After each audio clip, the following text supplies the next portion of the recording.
Hey everyone, this is the LEGO Star Wars Imperial Dropship vs Rebel Scout Speeder set. It is a set with 383 pieces and costs $40 US or Euros or 55 Canadian, and it comes with this exclusive droid figure. So that's pretty cool. It also has all these other figures, so it's essentially a battle pack with some vehicles also attached to it. Here's a look at the back of the box, which gives us a different vantage point as well as a look at some of the features. Let's open the box. And good news here is that we're using the tapes instead of the push tabs. That just makes things a lot easier and more pleasant to open. In this set, we got 6 numbered bags from 1 to 6, which is actually a pretty decent split for only 383 pieces, so there's a lot more bags here than there needs to be, so that will make building easier if you're going to build it by phases, bag by bag. You got this intact sticker sheet, which looks like it's in pretty good condition, thankfully. And because this set does not include a brick separator from what I know, I'll be using one from my own personal collection. This one right here, in order to apply these stickers. However, what's not in good shape is this instruction manual. Not a very big deal for me because I don't use the instruction manual anyway, but this is not a good look for any LEGO set. But hey, at least we got the numbers for the instructions, because a lot of the times we don't. Although I do wish that LEGO would simply say, in book 1 you're going to build this, in book 2 you're going to build that, or whatever they're going to be doing. But nevertheless, you got 2 instruction manuals, and I presume that one of them is for this side, the other one is for the other side. And the pink one could be either way, but I think you're going to build this at the very end. So without further ado, let's get started with bag 1.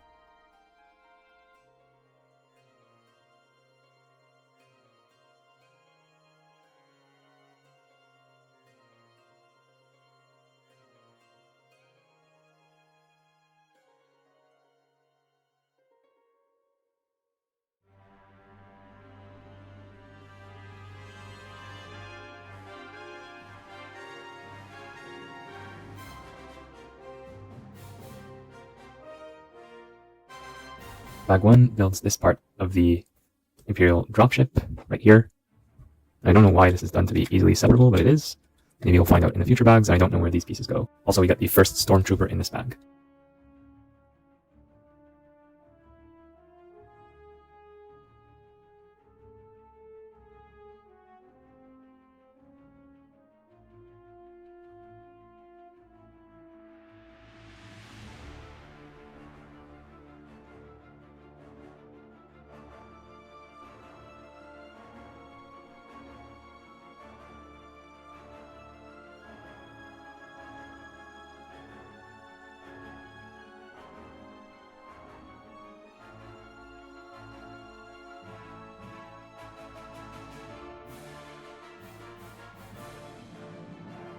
Bag 2 builds more of the Imperial Dropship. You have these parts here that are adjustable. Basically, this thing can be rotated up to a point. And this whole thing is still removable. It looks like it's done intentionally so. And once again, I have one of these pieces. I don't know where this goes. But later on in the build, I might need to fix some things. Just like I had to remove one of these pieces and bring it over here. These round 1x2 pieces, because I used it incorrectly on the inside.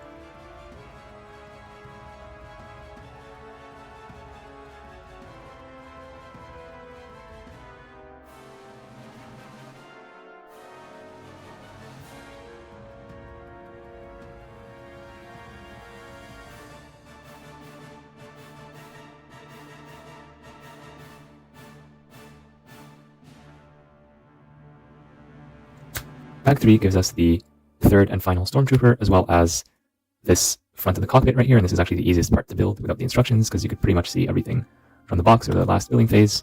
And we'll look at this ship with all of its details at the very end when we're done with the whole set. But for now, let's move on to bag 4.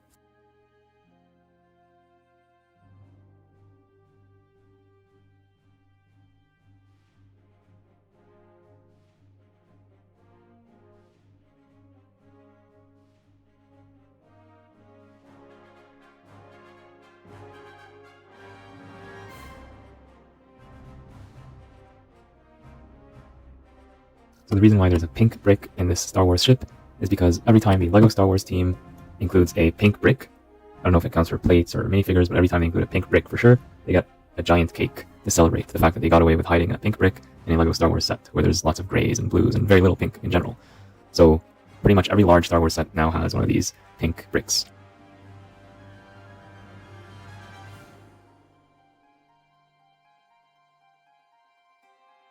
Bag 4 builds the first part of the Rebel Scout Speeder, and also gives us the first Rebel Fleet Trooper, and we get these pieces on the other side to make it float a little bit above the ground, and also allow for easy play by pushing it along a surface.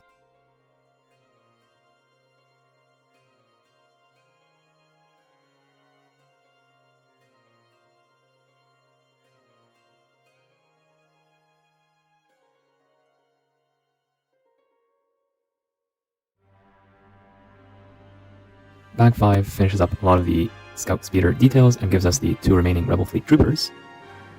Bag 6 builds this turning table thingy. Unfortunately, I lost access to the recording where I built the stuff in Bag 6. I'll just take it apart right here, and it's basically what you see is what you get here. There's no hidden interior details. These are just attached using studs on the side. This is pretty obvious. This is more or less obvious. Where to put the turntable is a little bit tricky if you're not paying attention. I got it right on the second try. But basically, if you look at this part of the box, you'll see that this is how it's supposed to be done. And around the turntable obviously has to be tiled off so that it can rotate smoothly. And the rest of the structure here is not much to write home about. It's basic, but it gets the job done. There's a few minutes of footage that we'll never be able to recover, but at least it's not a crucial part of the build. When this is assembled, it fits on very nicely over here. Alright, now that we're done with the build, let's look at everything we got in the set, starting with the minifigures. The last figure that we build is the one that I'll look at first, just because it's the most special and exclusive. It is the exclusive droid figure QTKT, otherwise known as Cute Kate, depending on how you want to pronounce it. And here it is. It's on this nicely printed piece here to represent 25 years of LEGO Star Wars, and we only get this in 7 sets, so collect them all if you want to get all these exclusive figures. The droid itself is very nicely done. The printing done on this astromech HUD is superb. The gray might be a little bit faint, but other than that, it looks pretty nice. By gray, I mean silver. No printing on the back, but it is well done from the front at least. And it is a regular droid with regular droid pieces, with the exception that it's done in pink, which is a pretty rare color for these droids. Usually we get them in white and sometimes other more boring colors, but it's really nice to see this in pink. And it is said online that this is done in honor of Albin Johnson's daughter Katie, who passed away in August 2005. It seems like it's a fitting tribute to her, and the name of the droid QTKT can also be pronounced Cute Katie or something like that. So that is an interesting thing to think about. And if you buy all 7, you can put all of them together to create a very nice LEGO Star Wars Anniversary display. Next up, we'll look at these 3 stormtroopers that we got in this set. They're all pretty much identical except for the heads underneath the helmets. There's printing on the back, of course, and on the front, and it's done pretty well. It's pretty crisp. And here's a look at the heads underneath. There are no alternative expressions, however, which is a little bit unfortunate because you might want to use these heads for other purposes in your LEGO City or LEGO Star Wars MOCs. So I do appreciate the diversity that we get, but it would have been nice to have alternative expressions. And each one of these gets a black blaster. All the blasters are completely identical. Finally, we got 3 Rebel Fleet Troopers. These are also nicely done and have diverse genders and skin tones just to increase the value if you want to use these pieces in other builds, not just for this particular set. And here you actually do see the faces, so it can make a difference. They have printing on the front and the back, and no printing on the legs or the sides, unfortunately. The blasters are done in the pearl gray instead of the black, but it's a very similar piece to what the stormtroopers get. But the good news is that underneath their helmets, which have these nice shapes to them, we have alternative expressions for all of them. So that's pretty nice. So basically that's 6 different expressions with these 3 characters. So that offers lots of scenarios as long as they can support having the strap there. So the strap kind of limits it to Star Wars or other similar themes or scenarios, which I think is fine given the context of this set. And yeah, it's good to have multiple expressions like being angry or afraid in addition to the regular smiling expression. And here's a final look at the helmets from the side as well as from the back. So instead of dual molding here, they simply took a helmet. I've not seen this helmet before, but basically they're adding a regular visor on top of it. So that's pretty smart. However, the helmet cannot be adjusted in any way. You cannot bring this visor down. It stays fixed in place, which I guess is okay, but I would have preferred if you had an option to bring it down. Now let's look at the ships, starting with the Imperial Dropship. So this here is done primarily in dark blue and black with some brown here that might represent rust. If we go by other Star Wars models that LEGO has done in the past, this thing here is removable, and we can fit 2 or 3 people here. We'll look at that in a bit. And this thing here is adjustable, so it can go all the way down and a little bit up. I'm not 100% sure if I built the back of this correctly because I built this without the instructions, but in general, it should look kind of like this. And the front here is done at this very nice angle, very nicely done, and it's actually connected via a ball joint. So that's some nice part usage right here. I would have never thought to connect the 2 parts like this, but this actually works really great. And instead of having this be straight, it's actually locked at this particular angle just because of how the pieces and the geometry fits. So it's going to stay fixed in place. It won't move or anything, but it's at this very nice angle. So I know this build has divided people. Some people love it, some people hate it, and I do love this build, especially the front part of it. The back, I'm not so sure about, but because I never saw the back, I just built it based off of what I could see. I'm not quite sure if this is what it's supposed to look like. So maybe it actually looks a lot better if you know what you're doing or if you do use the instructions. So here's a look at what I built from all angles. From the front, I'm very confident that this is what the model is like. From the back, I'm less confident, but overall, it should still be the same general idea as you can see on the box. Now let's just have a general look from all angles, and of course a look from the top as well as from the bottom. So in terms of interesting shapes here, we have some stickers here with the Imperial logo. Those are nice to get, although I wish they were prints, but given the cost of the set, I understand why they're stickers. We have this cockpit right here, which is a pleasant surprise because it is using the new trans black instead of the old trans brown, but it's a bit more translucent. You can actually see what's going on inside of there. So let's actually take a stormtrooper, and their blaster can go here for safekeeping. So it's not going to be lying around, and we'll put them in, and they will have to lean back a lot just to fit in that particular space. And here we only have 2 studs to hold onto them, so it's going to be easy to remove them later on. This is more relevant as figures get used more and more. So yeah, lean them back all the way, and close this, and yeah, they fit perfectly. And because of the angle of this thing, it's actually, they're not looking up at the sky too much, so the angle is actually quite reasonable when I put this on a level surface. And here's a better look. Yeah, that's a very good look right there. Maybe it's a little bit up, like if these studs were not there, I think it would have been better, but with suspension of disbelief, you could kind of see it, that it kind of makes sense.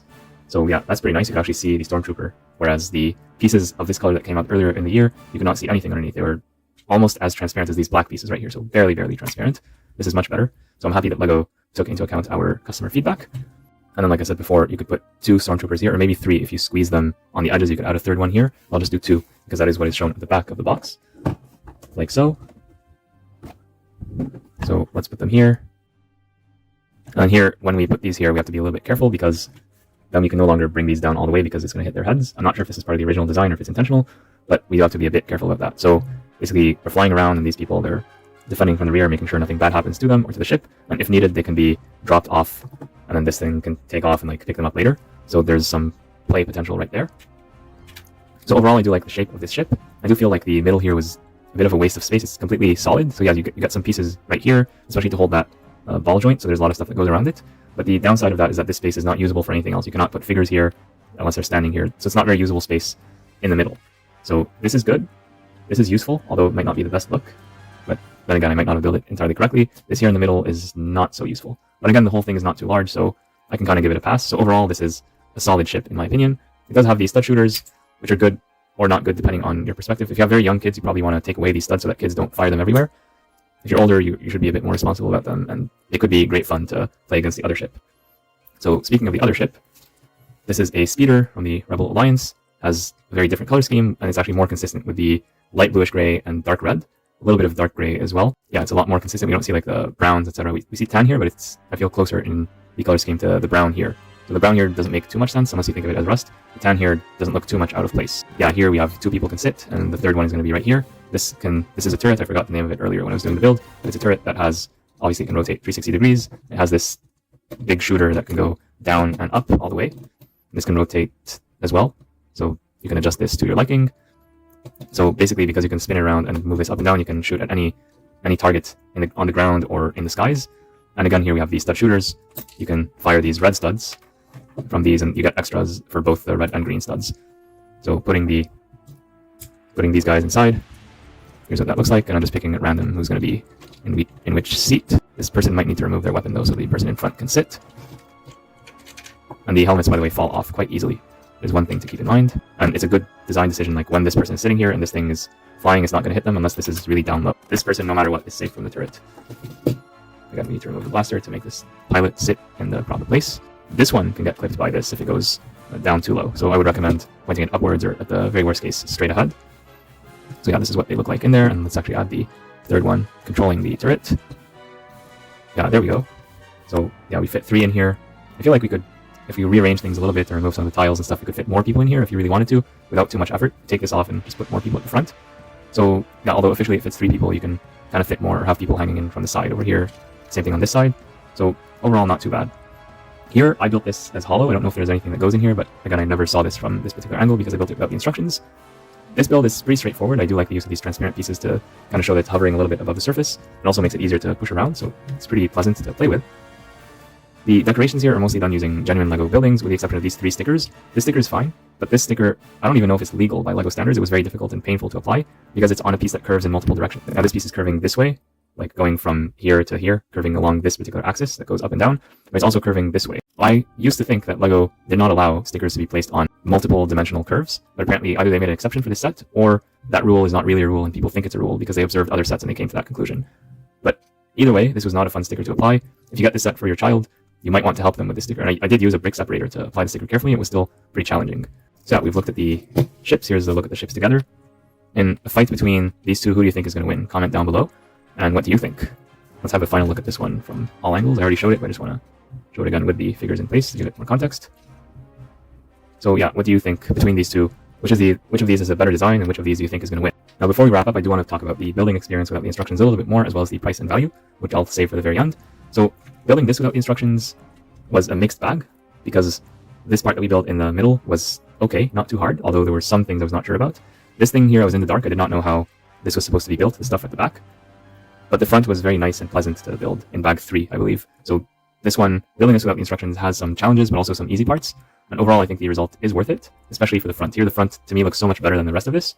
This looks okay. Like, to me, this is like 5 or 6 out of 10, and this is 8 out of 10, or 9 out of 10. So very huge disparity between the front of this ship and the rest of it. I really wish that they spent a little bit more effort into making this look smoother and nicer, but again, they might have done this to respect the source material, so maybe there's good reasons why they did it this way. So I'm not going to complain too much, given the fact it's a licensed set, it has to go through proper approvals with Disney and so on. But to me, if this was a mock, if we remove the Star Wars from the equation, we just think of it as a Lego build, this to me feels very satisfying, and this angle itself is the most satisfying part of the build to me, but the rest of it I think could use a little bit more work. But still a good job by the designer on thinking of this and putting this together. Very genius. This, on the other hand, is not quite as special, but it's simpler and cleaner, and visually it's just a lot more consistent. And I like this look. It's a very nice speeder. I have a nice windshield here. I did not point it out before, but it's also using the trans black, and it's actually transparent. You can actually see what's going on behind it, so that's pretty good. And yeah, what you see is what you get here, and so either you like it or you don't like it, and I just so happen to like it. I like the color scheme, I like the particular lines and the angles. It just makes sense to me. And there's some nice part usage. This piece right here is actually a window. Like you would often find this used as like in a church or other kind of building, especially a formal kind of building or a classic building. But here we're using this as part of the engine intake detail, so that's some nice part usage right there. I was not expecting that. And yeah, from the back it's hollow, but I'm not sure if it's actually hollow. And then you have the turret right here with a turntable, and these are always fun to play with. So this one is like less innovative, but more consistent. So it's really a debate on which one of these do you prefer between these two. But if you get this set, you don't need to choose, because you will get both, and then you can decide to build this one first or that one first, because LEGO does split this up into 2 instruction manuals and multiple numbered bags, so you can always have that choice. Plus you always get the QTKT no matter what. So now let's talk about price and value. Is this amount of stuff worth $40 US or 55 Canadian? Well, let's think about it. Now this does have 383 pieces, so for $40 US, the price per piece is very close to the 10 cents price per piece, which is pretty reasonable at first glance, but let's take a closer look. We have here 7 figures in total, so it's kind of like a battle pack in that sense, and these are licensed figures, they're not unlicensed figures like ones in LEGO City, LEGO Dreams, etc. Here, LEGO actually does have to pay a license to Star Wars and to Disney in order to be able to produce these figures, and that factors into the cost. So I would still value these figures because they're quite common, and you can find them in various places. I value them at like $4 or maximum $5. You could have a debate about that, but let's just say for argument's sake that these are worth $4 each. These 3 and these 3. And this one, because it's a very special, rare, limited edition figure, let's say that this one is $6. So 4 times 6 is going to be 24, plus 6 is 30, so basically we're saying that these figures are worth $30, which leaves $10 for both of these ships. And that's actually pretty decent, like to pay $10 and get this and this for $10, or in other words, $5 each. That's definitely a good deal right there. Of course, these figures might be worth a little bit less than $4 each, but this is just for argument's sake. So yeah, the value is there, because it's not just 383 random pieces, it's including all these pieces to create these figures. Plus you get this printed piece right here, which is not that easy to get, to celebrate 25 years of LEGO Star Wars. And this piece is never coming back in the future. We're never going to celebrate 25 years of LEGO Star Wars ever again. So there is that. So I would say, compared to other LEGO sets, compared to other LEGO stuff, it does feel like $40 is appropriate for this. When I translate it to Canadian dollars, because I'm currently in Canada and I'm asked to pay $55 for this Canadian, it feels a little bit much. I feel like I would like to pay $40 Canadian for this, just as a gut feel. So in other words, if this set goes on a bit of a discount, I think it will help it, and it would be more affordable. So perhaps on Black Friday, you might be able to get this set for a bit of a discount, and that would be even better if you don't need this in a rush, like for someone's birthday, for example. So yeah, those are my thoughts on this set. What do you think? Let me know in the comments down below, and I'll see you all in the next one.